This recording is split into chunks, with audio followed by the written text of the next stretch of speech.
محمد صلی اللہ علیہ وسلم چوڑے ہو گئے، دل پر لکھنے کی بات ہے، چوڑے ہو گئے۔ پوچھا اسرائیل کیا تو میری روح بھی قبض کرے گا؟ اسرائیل علیہ السلام نے کہا یا رسول اللہ جی ہاں، اللہ کا حکم ہے، قبض کرنی ہے، کروں گا۔ پیغمبر صلی اللہ علیہ وسلم سے چوڑے ہو گئے، فرمایا اسرائیل میرے بعد قیامت تک آنے والی میری امت کو جو موت کے وقت میں تکلیف تو نے دینی ہے، ساری تکلیفیں مجھ پر نکال لے، میری امت کو کچھ نہ کہے۔ چوڑے ہو گئے، پہلے دعا کی کہ یا میرے پروردگار مجھ پر بیماری مسلط کر کے مجھے بہت زیادہ بیماری میں تکلیف دے کر میری امت کو تکلیف سے بچا لینا۔ پہلے بیماری کی تکلیف برداشت کی، پھر موت کے وقت میں اسرائیل علیہ السلام سے فرما رہے اسرائیل ساری تکلیفیں جو تو نے میری امت کو دینی ہے میرے بعد، ساری تکلیفیں میرے جسم پر نکال لے، میری امت کو کچھ نہ کہے۔ 23 سال تک محمد صلی اللہ علیہ وسلم اپنی امت کے لیے روتے رہے، 23 سال تک تڑپتے رہے، آنسو نکالتے رہے۔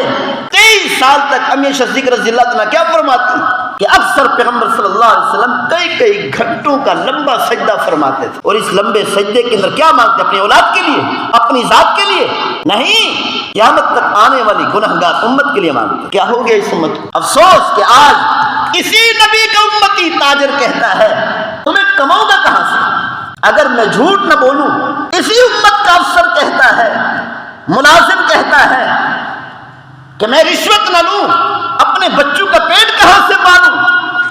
کیا نبی سے ملاقات نہیں کرنی قیامت والے دن؟ کیا ارادہ نہیں ہے کہ حوض کوثر پر پیغمبر صلی اللہ علیہ وسلم کے دست مبارک سے پانی لے کر پینا ہے؟ اس وقت تک کوئی امتی، کوئی انسان جنت میں نہیں جا سکتا، جنت حرام ہے جب تک حوض کوثر کا پانی پیغمبر کے دست مبارک سے لے کر پیے گا نہیں۔ کیسے ملاقات کرے گا؟ قیامت والا دن جس شکل میں تھا دنیا میں، اسی شکل میں قیامت والا دن اٹھایا جائے گا۔ اگر میری شکل نبی کی شکل سے نہیں ملتی، میرا لباس نبی کا لباس سے نہیں ملتا، کس منہ سے پیغمبر کا سامنا کروں گا؟ اگر محمود صلی اللہ علیہ وسلم انکار فرما دے یہ میرا امتی نہیں ہے، کیوں اس کی شکل میری شکل سے نہیں ملتی، اس کا لباس میرے لباس سے نہیں ملتا، تو کہاں جائیں گے؟ پیغمبر صلی اللہ علیہ وسلم نے فرمایا کہ میرا کوئی امتی میرے واسطے کے بغیر، میری سفارش کے بغیر جتنا بڑا عبادت گزار ہو، جتنا زیادہ کثرت سے تہجدیں پڑھی ہو، جتنا کثرت سے رویا ہو، جتنا زیادہ اللہ کا ذکر کیا ہو، میرا کوئی امتی میری سفارش کے بغیر جنت میں نہیں جا سکتا۔ میرا ہر امتی چاہے عبادت گزار ہے، ولی اللہ ہے، چاہے گناہگار ہے، میری سفارش سے ہی جنت میں داخل ہوگا۔ اگر ہماری شکلوں اور لباسوں کو دیکھ کر پیغمبر صلی اللہ علیہ وسلم انکار کر دیں، فرما دیں یہ میرا امتی نہیں، تو کہاں جائیں گے؟ کس سے سفارش کروائیں گے؟ کیسے جنت میں داخل ہوں گے؟ جنت جہنم کا ہونا کوئی مذاق نہیں ہے، کہانیاں نہیں ہے کہ سن کر بات ختم، حقیقت ہے۔ جنت آ کر رہے گی، جہنم آ کر رہے گی، قبر آ کر رہے گی، حشر کا میدان، حساب و کتاب، پل صراط، میزان، یہ سب کچھ آ کر رہے گا، کوئی مذاق نہیں۔ جمعہ والے دن ماشاءاللہ نماز میں پوری مسجد بھر جاتی ہے۔ یہ کہاں سے آتے ہیں لوگ؟ مسجد کے قریبی علاقوں سے آتے ہیں، باقی نمازوں میں کہاں جاتے ہیں؟ کیا ہے جو مسلمان پورا ہفتہ نماز نہیں پڑھتے، نماز کو چھوڑتے ہیں، 8ویں دن جمعے والے دن مسجد میں آتے ہیں سر پر ٹوپی رکھ کر، کیا یہ اللہ کا دیا ہوا رزق 8ویں دن کھاتے ہیں؟ کیا یہ پانی 8ویں دن پیتے ہیں؟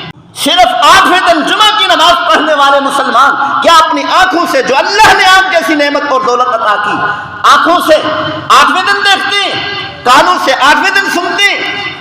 یہ جو ہوا ہے فضا میں، یہ ہوا ٹن ٹن اپنے پھیپھڑوں میں روزانہ لیتے ہیں، کیا یہ 8ویں دن لیتے ہیں؟ اللہ کی نعمتوں کو روزانہ استعمال کریں، ہر گھڑی میں استعمال کریں، ہر سیکنڈ میں استعمال کریں، اور نماز پڑھنے کے لیے 8ویں دن آئے، کل قیامت والے دن محبوب کا سامنا کیسے کریں؟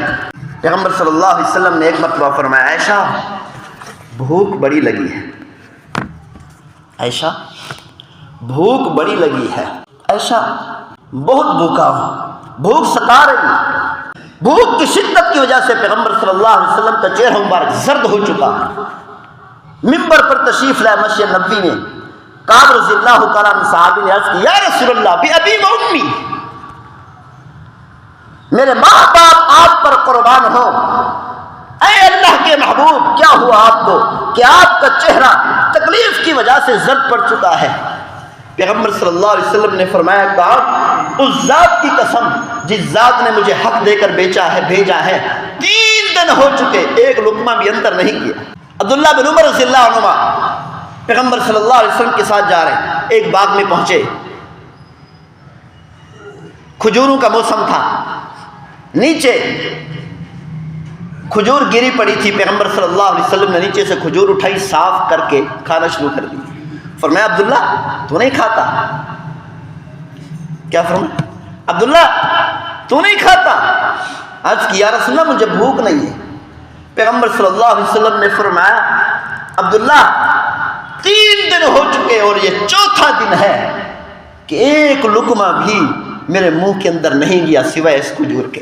کبھی پیغمبر صلی اللہ علیہ وسلم کو اپنے آپ کو بھوکا رکھ رہے ہیں، کبھی پیغمبر صلی اللہ علیہ وسلم پیٹ پر پتھر باندھ رہے ہیں بھوک کی شدت کی وجہ سے، کبھی پیغمبر صلی اللہ علیہ وسلم بھوکے ہونے کا کہہ رہے ہیں عائشہ سے، عبداللہ بن عمر سے کہ میں اتنا بھوکا ہوں، بہت بھوک لگی ہے. پیغمبر صلی اللہ علیہ وسلم کو بھوکا رہنے کی کیا ضرورت تھی کہ جس پیغمبر کے لیے احد کا پہاڑ بھی سونا بن کر ساتھ چلنے کو تیار ہو، اس کو بھوکا رہنے کی کیا ضرورت؟ ایک مرتبہ پیغمبر صلی اللہ علیہ وسلم نے فرمایا میں اپنے آپ کو بھوکا رکھتا ہوں، زیادہ نہیں کھاتا کہ کہیں اپنی امت کے لیے مانگنے میں مجھے سستی نہ ہو جائے، کہ کہیں اپنی امت کے لیے مانگنے میں مجھے سستی نہ ہو جائے. آج کا امتی کیا کہتا ہے؟ نماز پڑھنے کو تیار نہیں. آج کے امتی نے نبی کی زندگی کو اپنی زندگی سے نکال دیا، نبی کی زندگی کا مذاق اڑایا. آج کے امتی نے نبی کی زندگی کو اپنے جسم سے نکال دیا، اپنے لباس سے نکال دیا، اپنے تجارت سے نکال دیا، ایوانوں سے نکال دیا، عدالتوں سے نکال دیا، ہر جگہ سے نبی کی زندگی کو نکال دیا. کون سا نبی جو 23 سال تک اس امت کے لیے مانگتا رہا اور تڑپتا رہا؟ کون سا نبی جو کثرت سے آنسو بہاتا رہا؟